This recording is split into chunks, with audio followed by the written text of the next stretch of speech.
Hi friends, இப்போ மத்தியான லஞ்சுக்கு வெஜிடபிள் பிரியாணி எப்படி பண்ணுறதுன்னு காட்டுறேன். இதுக்கு வந்து குக்கர் வச்சு அதில் வந்து எண்ணெய் விட்டுங்க. எண்ணெய் விட்டு பிரிஞ்சி இலை, வெங்காயம், இஞ்சி பூண்டு பேஸ்ட்டு, தக்காளி இதெல்லாம் சேர்த்து நல்லா வதக்கிப்போம். இதோட வந்து கேரட்டு, பீன்ஸு, உருளைக்கிழங்கு சேர்த்து அதையும் நல்லா வந்து வதக்கிக்கிறேன்.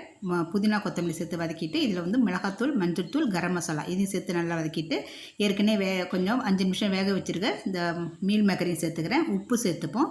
அரிசி வந்து 10 நிமிஷம் ஊற வச்சுருக்கேன். சமையல் அரிசி தான் இது, புழுங்கல் அரிசி. இப்போ இதுக்கு வந்து இதையும் நல்லா வதக்கிட்டு இதுக்கு தேவையான அளவு 2 டம்ளர் தண்ணி விட்டுக்கிறேன். பச்சை பட்டாணி ஒரு 50 கிராம் வேக வச்சு வச்சுருக்கேன். அதையும் இதோடு சேர்த்துட்டு ஒரு பாதி எலுமிச்சம்பழம் புழிஞ்சு விட்டுப்போம். இதோட ஒரு டேபிள் ஸ்பூன் நெய் விட்டு குக்கர் மூடி ஒரு 2 விசில் வச்ச பிறகு நம்ம வந்து ஓப்பன் பண்ணிக்கலாம். இப்போ பாருங்கள், பிரியாணி சூப்பரான பிரியாணி ரெடி ஆகிடுச்சு. இதோட வந்து நான் வந்து ஆனியன் ரைத்தா பண்ணியிருக்கேன்.